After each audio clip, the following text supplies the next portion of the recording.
anyone can do whatever he wants and call it salat, pay whatever he wants and call it zakat, and then everyone is doing, because they're doing what the Quran says, which is the argument that his opponent is making. We're following the Quran, therefore we're following the Rasul. So Shafi argues, then how do you practice the religion? So Shafi is arguing for a uniformity as necessary, and this is one of the things that people have noted about Islam. Professor Ayub mentioned it in an earlier discussion. Muslims, no matter where they are, pray in the same way, whether they're Sunni or Shia. So there is a unity in practice that does not occur if you don't have the akhbar. And this is Shafi's point as well. So he brings that in, and he also brings in, although I think this is one of his weaker arguments, verse 7 of chapter 59, take whatever the Rasul gives you. But the fact that Shafi does not discuss this as talking about the spoils of war kind of weakens that argument. I think his other arguments are much stronger in the face of what the opponents of the akhbar are saying. And so he ends with a detailed discussion of religious obligations and practices, prayer, salat, zakat, siyam, and hajj. And he discusses hajj in great detail as well, and the details of how the hajj is practiced, because again, hajj is something that's required in the Quran, but there aren't details given. So for Shafi, the sunnah is, first of all, the hikmah, associated with the Quranic term of hikmah, and also it is the way that, as Shafi puts it, God revealed his message in the book and explained it on the tongue of his prophet. So that then you have the two working together. And one of the questions that we ask in earlier sessions, or someone brought up, I believe Abu Bakr, we want to talk about the relationship of the Quran and the Sunnah. And this is the relationship that Shafi builds, that the Quran is the message from God, and the message is then explained on the tongue of the Prophet, which then becomes the Sunnah, for which our access comes through the reports about the Prophet, the akhbar for Shafi, who uses it synonymously with the Hadith. We use the word Hadith exclusively for prophetic reports today, or almost exclusively, and khabar, akhbar for reports about other people. But that's a distinction that I don't see being made in Shafi's work. So Shafi goes from the beginning of discussing those who reject all the reports to those who reject isolated reports, and builds Quranic arguments and reasoned arguments, attempting to use the same kind of reasoning that his opponents are using, to finally conclude that the reports are necessary, the hadith are necessary as access to the sunnah, which even the rejectors of the reports agree is a requirement.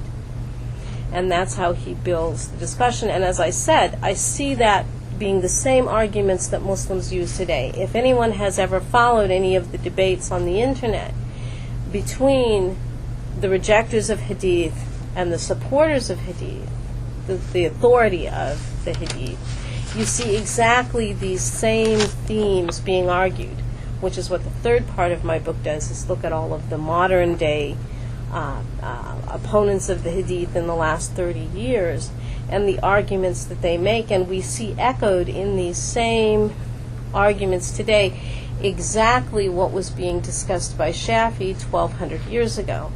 And if you look at it, and I didn't mention Omar al-Khattab because I'm not talking about the middle period here, about the writing down of the hadith, but one of the fears of the rejectors of hadith is a book other than the book of God, and that fear in some sense has come true in the writing down of hadith. But at the same time, Shafi's greatest fear comes true with the rejectors of the hadith 1,200 years later, because we can see, if we look at their arguments, that anybody does whatever he wants and calls it salat, and pays whatever he wants and calls it zakat, because when we look at their arguments, if you look at, for example, Ahmed Subhi Mansour's website, and you see all the different articles on salat, and what does salat mean, although they tend to be traditional and they tend to pray salat the same way that other Muslims do, although they may disagree on the number of times a day. But there are even more extreme rejectors of Hadith who say Salat does not mean ritual prayer at all. And this is all available in their own discussions on their own websites. So we really do see what Shafi said 1,200 years ago.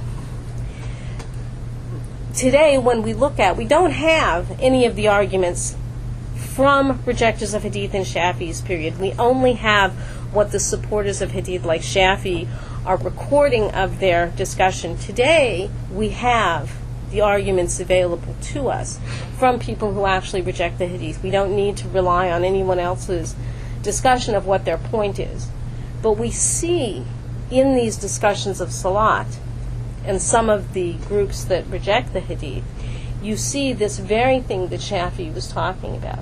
Because you can find 5 or 6 or 7 different discussions of the word Salat. They're all reading the same verses out of the Quran. They're all referring to the meaning of the Arabic language in classical dictionaries. And without the traditions, they're coming to very different conclusions about what that means.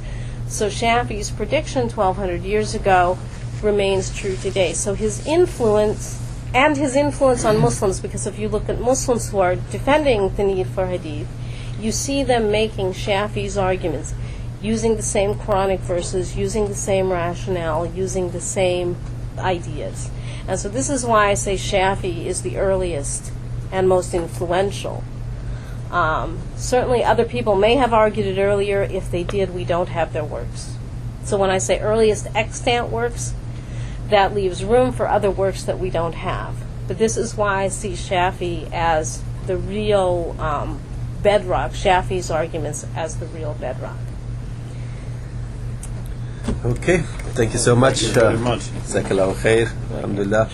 Now we have the floor open for questions and discussions, but Dr.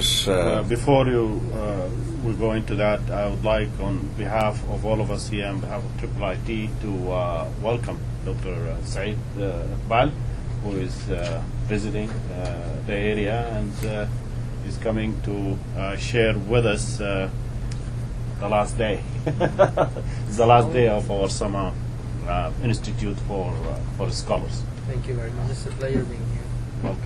Welcome. Okay, so let me take the names. Dr. Ayub, who else?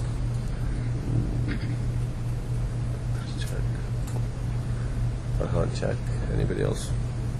Okay, we'll start with Dr. Ayub. Yeah, we talked about this before. There is really no madhab that I know of that reduces the prayers to 3. They are still the 5 daily prayers, but they are combined. That is, the Zuhr and Asr and Maghrib and Isha could be combined, on the argument that when you pray, and this is also in the Maliki madhab, when you pray the Zuhr prayer, the time for Asr comes in. It's the time, the 2 times at the Waqt al-Daruri,